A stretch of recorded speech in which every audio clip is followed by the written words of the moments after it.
बुद्ध चरित चंद्रोदय। चंद्रोदय एक अवगाहन नत्थी रागसमो अग्गी, नत्थी दोष समो गहो, नत्थी मोह समान जाल, नत्थी तन्हा समान नदी। राग के समान आग नहीं, द्वेष के समान बंधन नहीं, मोह के समान जाल नहीं, तृष्णा के समान नदी नहीं।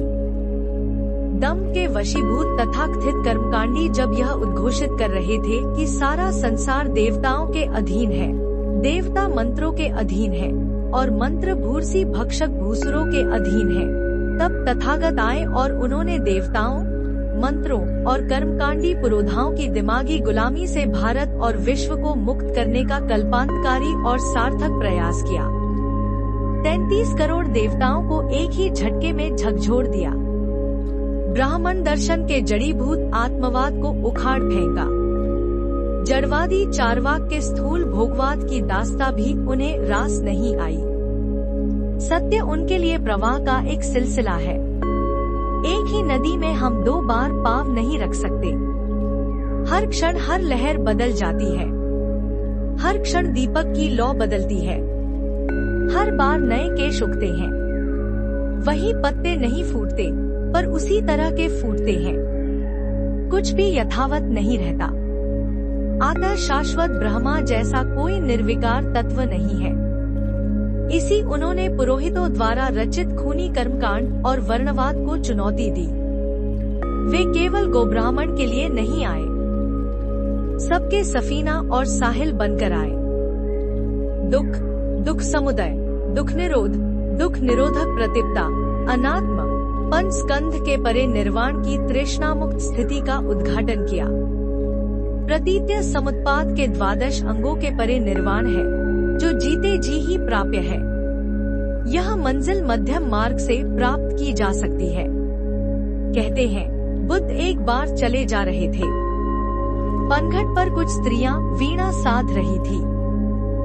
एक ने कहा वीणा के तार बहुत ढीले हैं, इसी से झंकृत नहीं हो रही है। वीणा वादिका ने यह सुनकर तारों को बहुत कस दिया। बजाते ही तार टूट गए। दूसरी स्त्री ने पुनः कहा वीणा न तो ढीले तारों से बजती है न अतिशय कसे तारों से। यही हाल जीवन वीणा का भी है। गौतम ने इसी संवाद से अपना मध्यम प्रतिपदा का सिद्धांत निर्मित किया।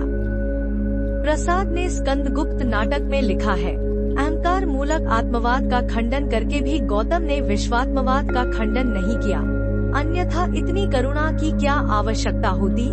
इस क्षणिक शून्य और असार संसार में जीवन की सार्थकता क्या है? दीन दुखियों की सेवा।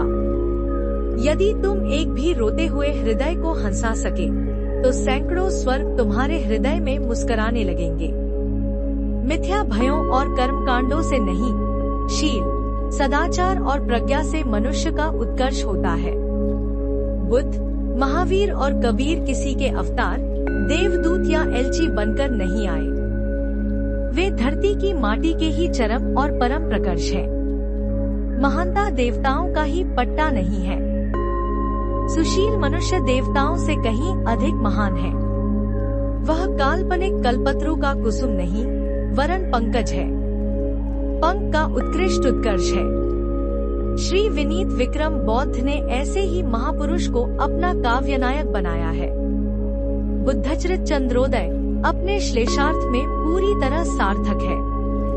बुद्ध ने अपने समय में कर्मकांड के कुहासों को हटाकर एक नव मनुष्य का निर्माण किया था, लेकिन बौद्ध धर्म का प्रारंभिक और वास्तविक स्वरूप कालांतर में महायानों, वज्रयानों, सहजयानों और कर्मकांडों के कुहासों से लुप्त हो गया।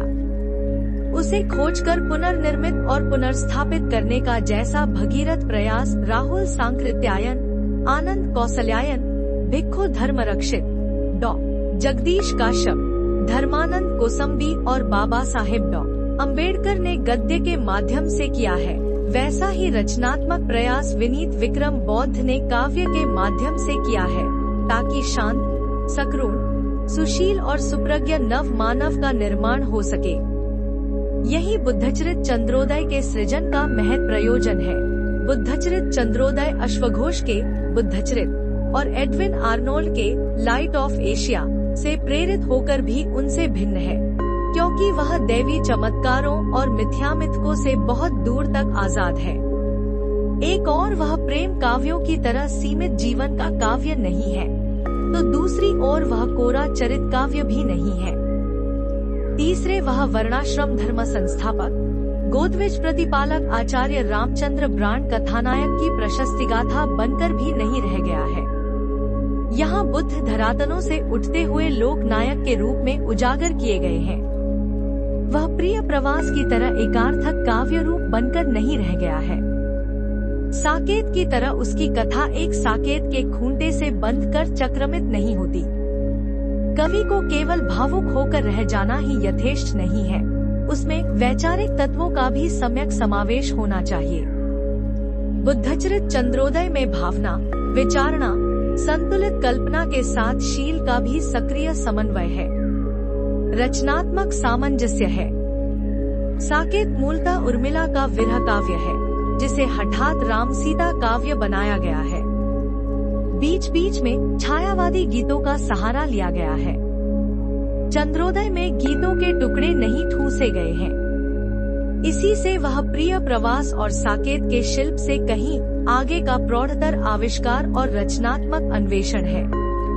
वह प्रबंध परंपरा में नई कड़ियों को जोड़ता है। सरहपा, स्वयंभुव, पुष्पदंत, जायसी और तुलसी की दोहा चौपाई शैली में जनवाणी की नई गुंजाइशें पैदा करता है। यहाँ माया की सीता नहीं हरी जाती। यहाँ वास्तविक यशोधरा को वास्तविकता की खोज हेतु छोड़कर वास्तविक बुद्ध जाते हैं। जीवन चित्र को देखने के लिए उसे निकट से और फिर दूर से भी देखना होता है। राग से भी देखना होता है और विराग से भी। तथागत पहले रागी थे, फिर विरागी हुए हैं। सत्य की खोज में अपने बोध के प्रथम भिक्षु बने। यह प्रथम भिक्षु अपनी ज्ञान की मशाल लिए आगे बढ़ता है। जो भी उसके संपर्क में आता है या वह जिसके संपर्क में आता है, वह भी बुद्धमय होकर प्रज्ञाशील संपन्न भिक्षु हो जाता है। यह चारित्रिक पार सजवाल का प्रभाव है। यही चंद्रोदय है। वह तारों को झुलसाता नहीं है, सबको संघबद्ध करता चलता है। वह कंठबधिर और कठांध नहीं है। सुनता भी है, सुनाता भी है, देखता भी है, दिखाता भी है, जांचता भी है, जांचकर ग्रहण करने की सलाह भी देता है। इसी से वह अंधविश्वास का स्वर नहीं है, विज्ञान की बुद्धवाणी है। यही अफीम मुक्त सम्यक साम्य का जनतंत्रात्मक जनधर्म है। प्रस्तुत प्रबंध के 8 पर्वों में 64 सर्ग हैं। प्रथम पर्व में बुद्ध का जन्म, शिक्षा, विवाह, नगर भ्रमण, हंसरक्षा, निष्क्रमण और परित्यक्ता यशोधरा से खलनायक देवदत्त का गर्हित प्रणय प्रस्ताव है। संबोध पर्व में बुद्ध की तपस्या, सुजाता की खीर, बोध लाभ, धर्मचक्र प्रवर्तन, पंचवर्गीय भिक्षुओं की दीक्षा के प्रसंग हैं। मगध पर्व में भिक्षु संघ की स्थापना, धर्म दीक्षा, छुआछूत का विरोध, सर्वोत्तम यज्ञ का निरूपण और वैरागी गौतम द्वारा गृहस्थ गीता का व्यावहारिक उपदेश है। संबोध पर्व में बुद्ध जो सोचते समझते हैं, उसे मगध पर्व में व्यावहारिक कर्मों में उन्मुक्त करते हैं। कौशल पर्व में भी विरागीकरण और दीक्षा की प्रक्रिया चलती है। यही प्रक्रिया कपिल पर्व और भिक्षुनी पर्व तक चलती जाती है। अंगुलीमाल का प्रसंग विशेष नाटकीय है। गौतम विरागियों की पलटन खड़ी करते हुए अग्रसर होते हैं। वे औरों को ही नहीं, अपने परिवार के सदस्यों को भी बुद्धत्व का प्रकाश बांटते हैं। गौतमी, यशोधरा, राहुल तक को दीक्षित करते हैं कि शिक्षा और दीक्षा स्त्री पुरुष दोनों के लिए उन्मुक्त है। यहाँ ब्राह्मण और चांडाल, अवर्ण और सवर्ण का कट्टर भेदभाव नहीं है। शिक्षा और दीक्षा का द्वार सबके लिए उन्मुक्त है। संवाद पर्व में दीक्षा कार्य कम है। भ्रमण, शंका समाधान, जिज्ञासुओं के प्रश्नों के उत्तर अधिक हैं। यक्ष यहाँ भी महाभारत के यक्ष के समतुल्य है। कूटदंत यज्ञ के विषय में प्रश्न करता है। यहाँ मानसिक यज्ञ और शत्रुपु की बलि का सटीक रूपक है।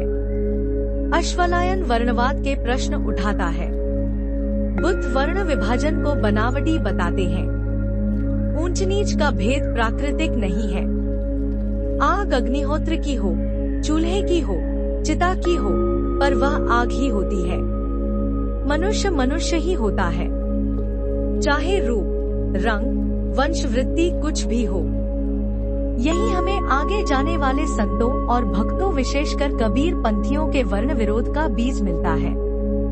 वशिष्ठ के ब्रह्मवाद का खंडन और अत्त दीपो भव का मूल मंत्र भी यही श्रुतिगत होता है।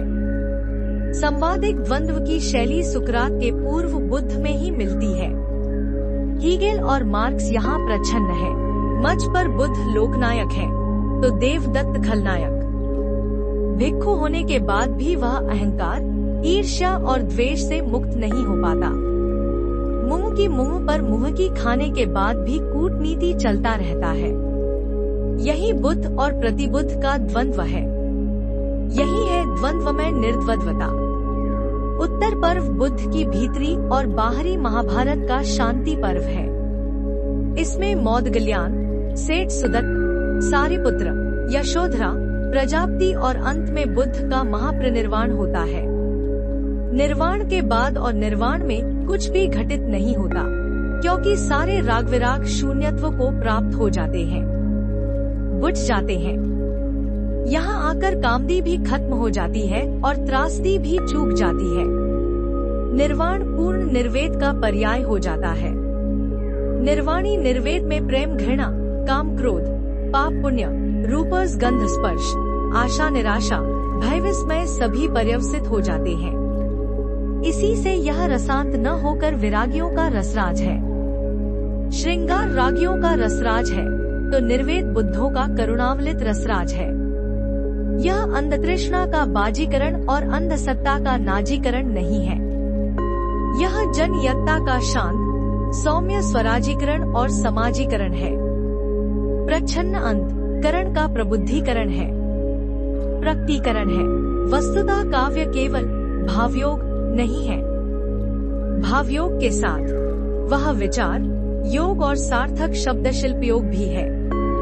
काव्य का केवल साधारणीकरण हो जाए यही पर्याप्त नहीं है।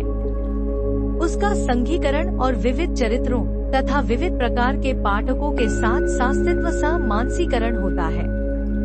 तथागत ऐसे ही लोकनायक हैं जो सबकी सुनते हैं, सुनाते हैं, सुनने देते हैं। इसी प्रक्रिया में सबका मानवीकरण होता है।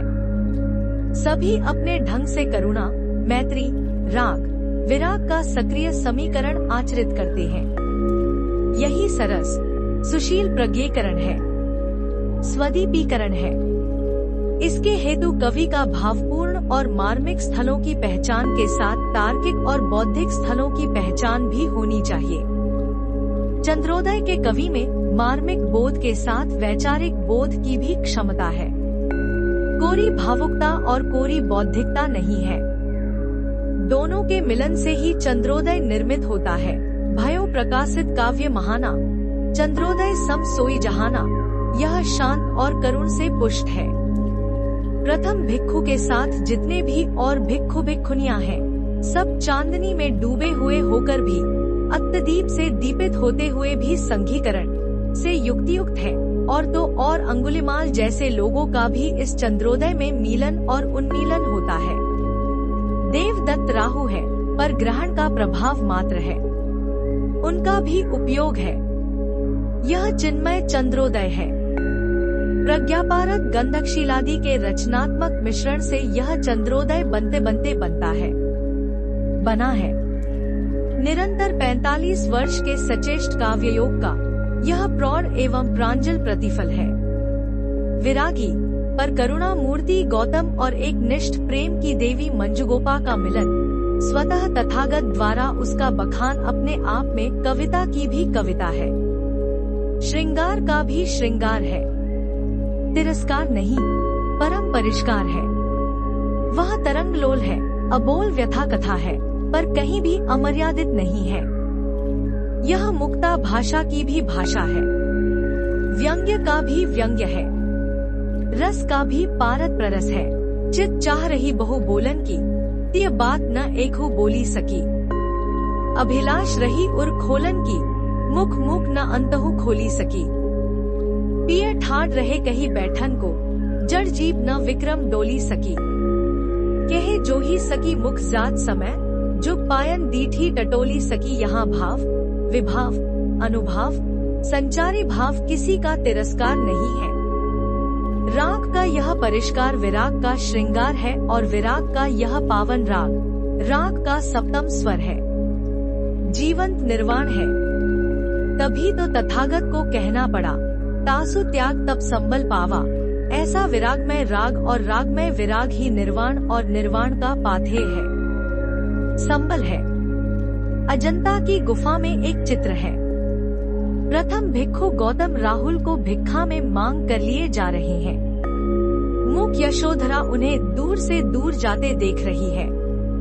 इसी प्रसंग को लेकर रांगेय राघव ने लिखा था, यशोधरा जीत गई। गुप्त की यशोधरा का प्रश्न अब भी यथावत है। सखी वे मुझसे कहकर जाते तो क्या पथ बाधा ही पाते। इस प्रश्न का परिहार एक सीमा तक बुद्ध द्वारा उसकी प्रशंसा करके कवि ने उसी पर छोड़ दिया है। धीरज धाम है जिमी धरनी। धरनी सुता की यहाँ विरह परीक्षा ही ली गई है, अग्नि परीक्षा नहीं। यही क्या कम है। यशोधरा की शील दृष्टि और व्यक्तित्व तथागत से किसी भी प्रकार कम नहीं। विरागीकरण की जो भट्ठी तपस्वी तथागत ने सुलगाई थी, उसमें सभी निष्कलुष होकर अग्निमय हो उठे हैं। यशोधरा का चरित्र विरागीकरण की विश्व विजेनी ज्वालमाल के बीच प्रतप्त लोहखंड की भांति आग से भी अधिक लालिमा से दमक रहा है। गौतम को खुद उससे मिलने आना पड़ता है। जीने और मरने की अनुज्ञा वह तथागत से नहीं मांगती। ऐसी है नम्र, दृढ़, मानिनी राहुल जन्नी। चंद्रोदय रस की निर्मिति में शांत करुण के साथ राहुल जन्नी का पावन प्रेम तपस्वी के विराग का राग और राग का विराग भी संघटित हुआ है। यशोधरा, तथागत, देवदत्त, आनंद आदि सभी शांत परिपाक करते हैं। केवल इतना ही नहीं, शांत और करुण चरित्र और प्रज्ञा के परिपाक के लिए है। यह प्रज्ञा और शील परिपाक करता है। इसी से साधारणीकरण के ब्रह्मानंद सहोदर में चरित्र डूब नहीं मरते, वरन उभरते हैं अपने रंगढंग से, चांदनी में डूबे सितारों की तरह टिमकते और दमकते हुए। पृथक पृथक बुद्ध पूर्ण चित्र और चरित्र है, जो एक काव्य, एक युग, एक वर्ग, एक वाद, एक वर्ण, एक देश, एक दल या एक संप्रदाय के घट और पट में नहीं समा पाते। वे हर समय, हर युग में नए पौ से फटते रहे हैं। वे करुणा, शांति, मैत्री, पंचशील, विश्व बंधुत्व, सदाचार, प्रज्ञा की प्रज्वलित मशाल है। प्रतिद्वंद्वी देवदत्त खलनायक है, प्रतिबुद्ध है। भिक्खु होकर भी वह ईर्ष्या, द्वेष और दंभ से पूरी तरह छूट नहीं पाता है। उसकी भी अपनी हस्ती है, महत्व है। यशोधरा वात्सल्य, त्याग, तप, सहिष्णुता, सतीत्व, स्वाभिमान, छवि और शील की जीवंत मूर्ति है। वह तथागत की मानस संबल है, आत्मनिर्भर है। अंत में भी वह आत्मलीन होने का भाव ही प्रकट करती है। यही उसका स्वदीप्त निर्वाण है, जिसे वह सूचित करती है। 78 वर्षीय जराग्रह के जबड़े में भी वह अम्लिन है, सुदीप्त है। एक एक कर सुदत्त, सारिपुत्र, यशोधरा, प्रजापति और सबका निर्वाण आता है। अंत में आता है तथागत का अनंत मौन, सर्वसौम्य परिनिर्वाण, जिसमें आस्ति नास्ति, कामदित्रास्ति, राग विराग सभी पर्यवसित हो जाते हैं। अवर्ण, अवर्ग, शांत करुण वाणी की गूंज आज तक सुनाई पड़ती है, जिसके आदि, मध्य और अंत में भी कल्याण का शील, कल्याण की प्रज्ञा, कल्याण का सकरुण शांत रस है। यही काव्य चंद्रोदय भी है और दुख समुदय का चिकित्सा चंद्रोदय भी। तथागत की वाणी को कवि ने संस्कृत, अवधी, बघेली के मिश्रण से बनी भाषा में भाषित किया है। नाना प्रकार के ऐतिहासिक, अनैतिहासिक बौद्ध काव्यों और कथांशों को चयन, चिंतन और चरित्र शिल्प से प्रबंधित करके दोहा चौपाई शैली में छंदायित किया है। यह वही शैली है जिसे हिंदी के प्राचीन बौद्ध कवि सरहपा ने प्रारंभ किया, जिसे जैन कवि स्वयंभुव और पुष्यदंत ने विकसित किया, जिसे कुतुबन, मंझन, जायसी और सूफी कवियों ने ठेठ अवधि का ठाठ देकर प्रेम की पीर घोली तथा जिसे तुलसी ने सरस, मधुर, संस्कृत गर्भित रूप देकर सियारा मैं सब जग जानी जैसी सूक्तियों की रचना करके सार्वभौमिक समानता का भाव भरा। उसी दोहा चौपाई शैली को अपनाकर कवि विक्रम ने सोरठा, सवैया, सार, सरसी, हरिगीतिका आदि छंदों से छंदायित करके सामाजिक समानता का शंखनाद करते हुए सारे विश्व को महाश्रमण गौतम बुद्ध की करुणा, मैत्री और विश्व शांति का संदेश दिया। रूप वर्णन, भाव विभाव और विचार चित्रण की भाषा संस्कृत प्रवण है, तो संवादों की भाषा अवधी, बघेली प्रवण है। आज के घिरते हुए बारूदी और रेडियो धर्मी अधंकार में तथागत की करुण, जन कल्याणी वाणी आगत और अनागत विश्व हेतु परम प्रासंगिक है। मंगलकारी मंगलाचरण है, सब्बे सत्ता सुखी होंतु सब्बे होंतु चखेमिनो, सब्बे भद्राणी पसंतु माँ कंची दुखमागमा सबके दुख दारिद दही, होहिंग असंग अशोक, सब निज निज मंगल लहेंग होई सुखी सब लोक यही तुमुल तिमिरहारी। बुद्धचरित चंद्रोदय का भी मंगल मर्म है, जिसमें अंबेडकर का सूर्योदय भी प्रच्छन्न है। संस्कृत, पाली, प्राकृत, हिंदी, अवधी और बघेली से छना और बना यह नव चंद्रोदय, जिसमें भावयोग, विचार योग, चरित्र योग और भाषिक शिल्प योग का प्रायः सार्थक महायोग है।